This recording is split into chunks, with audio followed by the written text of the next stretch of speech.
Hello, welcome to Self Love Sundays. I am Monique R. Pagan, your emotional eating coach, and today we are talking about honoring your body. Before we get into the topic, I want to say hello to all of my replay viewers. Make sure you type hashtag replay down in the comments below so that I know that you were here. Also, thank you to those of you who are joining me live. I greatly appreciate you deciding to spend your time with me, and to those of us who are also here live. So again, today we're talking about honoring your body. And I think that this topic is so important because I would say across the board of my clients that I'm coaching, they are reaching outside of themselves to be accepted. They're reaching outside of themselves for approval. They're reaching outside of themselves to get guidance on what to eat, how to eat, when to eat, how to move their body, when to move their body, in what way to move their body, and not really tapping in and tuning into their own intuition and their own guidance. And so when I'm coaching clients around emotional eating, there's usually this underlying level of anxiety. And there are several reasons for anxiety, but there's one that I want to talk about tonight, and that is we're out of alignment. When we're experiencing anxiety, it's because we're out of alignment and we're not tuning into what's going on in our bodies. We're not tuning in our intuition. And so it's important to come back home to the body and to honor the body in order to get back into alignment. And that will allow the feelings of anxiety to dissipate. Okay, Hi, Jennifer. I see that you're here. Thank you so much for being here. Hi, Kristen. I think that was from before, but I'm going to say hi to you anyway in case you watch the replay. So, yeah, honoring your body is so important in your journey of healing emotional eating or overcoming emotional eating. And so tonight I want to share with you 6 tips on how you can tune back in to your body and honor your body. Okay. So tip number 1 is to go in before you go out. Point your gaze into yourself before you allow the world in. And before you go out and do. So many times we can hop out of bed and we're like, okay, I got to do this. I got to get this done. Got to hustle for my worth. Got to do this to be accepted. Got to do this to be loved. Got to do this to look good. And it comes from this place of fear and this place of not enough and wanting to be accepted, like I said. But if we open our eyes in the mornings and we tune into what we need in our bodies and asking and checking in with ourselves, like, what do I need today? Who do I need to be today? Who do I want to be today? Is there anything on my schedule that I need to shift to accommodate how I'm feeling today? Tuning in to what we need first, because then when we go out into the world, it will come from a place of strength. It will come from a place of grace, and you will have this unshakable state of being. Yeah. We have to pour into our vessels before we pour out. Okay. Number 2, stop saying yes to things you want to say no to. I don't know why the attitude came at that moment, but I'm feeling this one right now. Stop saying yes to things you really want to say no to. And this can come from like wanting to people please. But this gets you so out of alignment with who you are at your core. So out of alignment. Let me check into the chats here. Hi, Cheryl. Thank you so much for being here. Hello, Beltran. Thank you for joining. Okay. I got a husband. So yes. And Jennifer's last laughing at me. You guys, I don't know what's going to come out on the live because sometimes there's no filter, I will say. I'm glad that you're glad to be here. Thank you so much. Okay, let me make sure I get you down. And to the Facebook user, you're coming from one of my groups. So make sure you either come onto my page, or if you want to stay in the group, just click the link that's in the description so that you can give StreamYard access to your picture and to your comments, not comments, your picture and your name. Okay.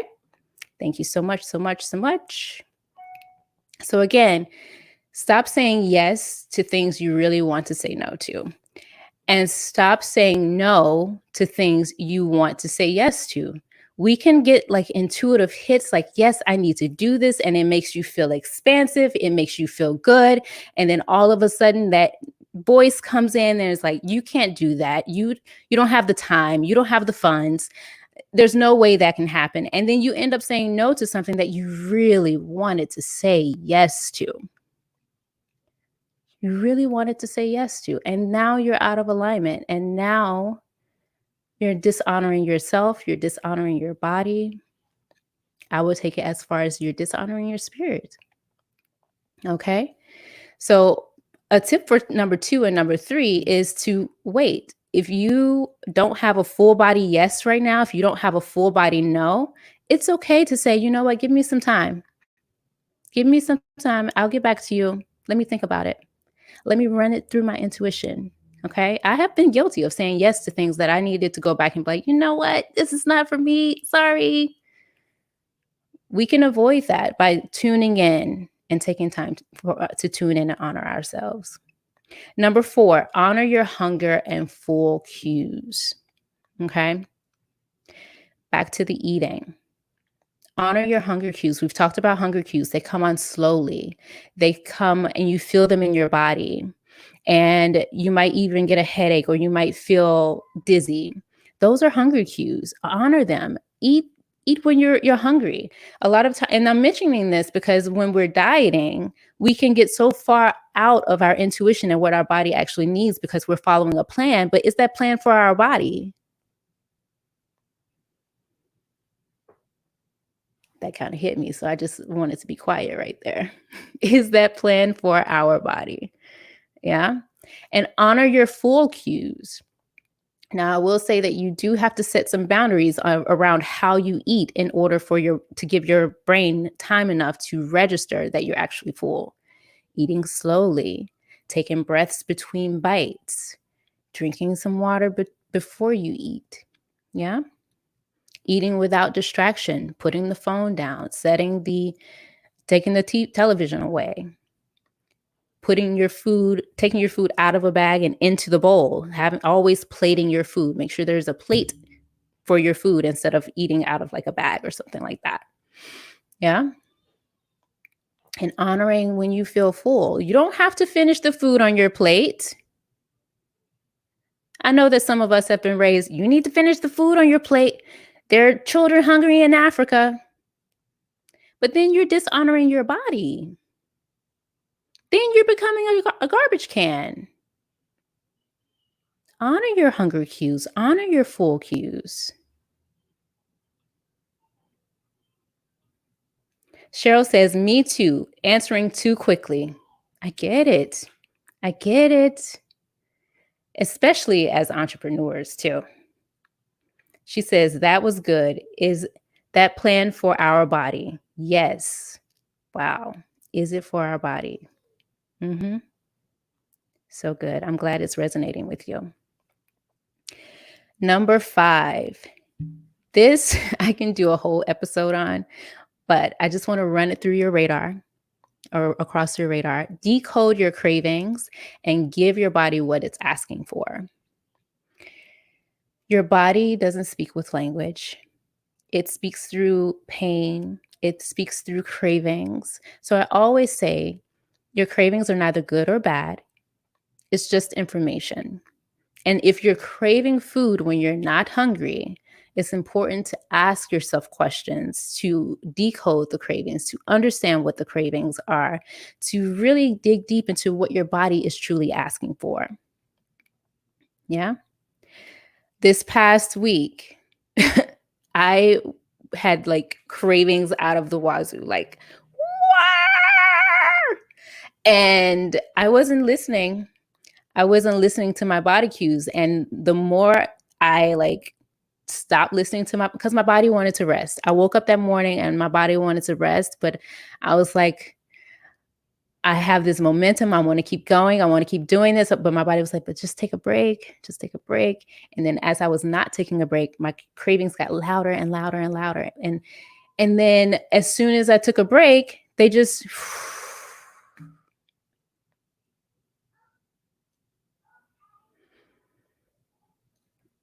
I just think that's amazing. I just stopped and paused because I was like, wow, it's amazing how a craving stopped without food. Mm. Let's see. Cheryl says that was good. Is that okay? We already read that. Elaborate. Okay, she gets it. Cheryl, I'm not even sure on what you wanted me to elaborate on, but I'm glad that you get it. So yeah, decode your cravings and give your body what it's asking for. What are you truly hungry for? That's one of my favorite questions to ask myself. What am I truly hungry for in this moment? Yeah. It could be play. I need to play. I need to get outside and run. Not for exercise, but just for like to let some energy out. I need to be with my kids. Sometimes I can be like so engrossed in what I'm doing that hey, I haven't connected with my boys in 30 minutes. Now I want them. It can be something so simple, so small, but you have to ask and tune in. Number 6, check in with yourself throughout the day. Not just in the morning time, but throughout the day. Like imagine if you only filled your water bottle up one time a day and it was a 20-ounce water bottle, you'd be out of water. You would have nothing to drink and you'd be thirsty. So you have to fill that water bottle up often throughout the day. Your body is a vessel. Yeah. So we have to fill it back up. And how do we fill our body back up?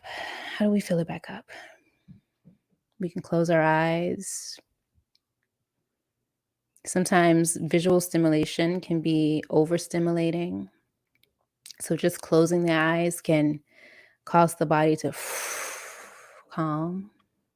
We can consciously breathe into our bellies to relax the nerves that are on the sides of our diaphragms to send a message to our brain, say, hey, we're safe. It's okay to relax. We can say affirmations. We can do self-talk. I love self-talk. I love you. I see you. I hear you. So many things to fill ourselves up. It all depends on you. It depends on who you are. Oh, you were talking about the decoding? Yeah, you just dig into those cravings, understand why they're there. Savalis is in the house. Greetings. Running and being outside is relaxing. Yes, absolutely. And connecting with nature, seeing the greenery around. Like it's very hard for me because I live in Jersey City. But seeing the greenery, connecting with the wind, the sun, the grass, grounding yourself. I'm getting all off topic now. But Jennifer says your body is a vessel. Yes, yes, absolutely. Absolutely.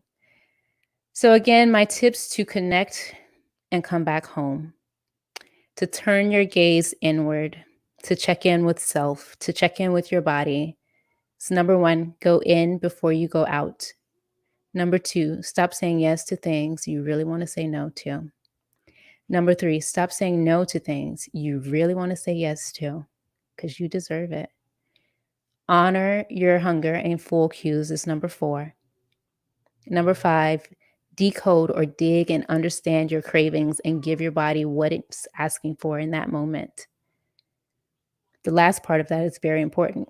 You can decode your cravings the whole time, but you also have to give your body what it's asking for. And number 6, check in with yourself throughout the day. Refill your cup, refill your vessel throughout the day. And so I have a question for you. In what ways can you check in with yourself before you give of yourself? Let me know in the comments. In what ways can you check in with yourself before giving of yourself?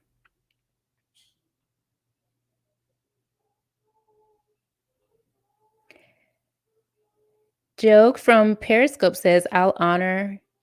Oh my goodness. I'm going to have to stop streaming to Periscope. Do you see what I'm saying? Do you see what I'm saying? Periscope, I got a husband and I'm happily married, okay? Melissa says, yes, connecting with nature always centers me. Absolutely. Absolutely. Yes, I love that. Savala says prayer. Yes, for sure. For sure. Anybody else? Anybody else want to answer the question? As you're answering the question, as your comments are coming in, I want to share what's coming up for next Sunday. It actually kind of goes in line with what we're doing today, is tapping into intuition. And so next Sunday, I'm having my girl Jessica Shugart come on. She is a feminine embodiment coach. We went through the same training. We're both trained under Yes Supply. We have NLP certification, EFT certification, emotional. That's the same thing. Emotional freedom techniques, life and success coaching, time techniques, and hypnotherapy. And so I'm having her come in to talk about really tapping into your divine femininity and embodiment practices. And she also practiced Reiki. And so she's going to share some energy work with us as well. So I'm excited to bring her on. So that's next Sunday at 6 p.m. And I see some more comments are here. Cheryl says, I can really ask myself how the action of giving of myself will affect what I actually have planned. I can really ask myself how the action of giving of myself. Now I get it. I had to read it again. Will affect what I actually have planned. Yeah. So that's what you're going to do this week, right? Yes. Jeanette says, hey, Jeanette, breathe when the phone rings and ask myself, is it a call I need? Must I take it now? Yes. Yes. And because I know you personally, I think that's very important for you. Because you're lifting heavy lifting. Okay, I'm done. Thank you, ladies and gents, for being here so much. I appreciate you. And gentlemen, I know that next week we're talking about feminine embodiment, but I challenge you to come and join us still, because I too think it's important that men tap into the feminine energy. It's not necessarily how you act, it's feminine energy. And that's been stripped away from you just because of how society is. And it's important to tune in to intuition, which is feminine energy. So I challenge you to be with us next week. And is this a call that I need to take? And you're laughing at the heavy lifting. Yes. So thank you so much again. Also, I have things for you. Neil is afraid. Now I'm going to really challenge you to come next week. Come. All right. So I have a health and wellness accountability group for you. All right. It's Rejuve Your Body Virtual Gym. The link is in the bio. It's a Facebook group where you can come and get support, come and get accountability. You can post your workouts. You can post your sweaty selfies. You can post your food. You can post your questions. I do pop-up coaching in the group as well. You can get accountability and just be around people who are doing the same thing as you and have the same mindset as you, especially if you're around people who are not really trying to better themselves. So you want to surround yourself with people who are like-minded, who are shooting for the things that you're shooting for, or already have obtained what you are looking to obtain. Okay, so the link is in the bio. Also, if you want to dig deeper in how to tap into your intuition, I take my clients through exercises to tap into their intuition and to do those practices daily so that the voice gets louder, so they don't have to sit so quietly to hear it because it's so soft. But as you practice, it gets louder and louder and easier to hear. So if you need to dig into that, dig into your emotional cravings, emotional eating cravings, you can schedule a 25 60-minute free call with me. The link is in the bio. We come with your biggest struggle, see if I'm the right coach for you, see if my Beyond the Food program is for you. It's a 4-week emotional eating accelerated program. We can, just hash it out there. If you are a person who is like, Monique, I really want to work with you. I'm not sure if the program is for me, but I definitely want to work with you, kind of dip my toes in. You can sign up for a rapid breakthrough session. Link is in the description as well. That's a 60-minute call. You come with your biggest struggle. It's only 60 minutes, but we go so deep. I just had one Saturday, and it was good. It was heavy. Like, we did some NLP techniques to release anger, to release sadness around things that had happened when she was 4, when she was in the womb, when in her past life. And what's really nice is that the NLP techniques helps us do it in a safe way. And I don't even have to know what happened. So, again, those resources are there for you. I am, again, so happy that you were here with me, and I will see you next Sunday. Bye.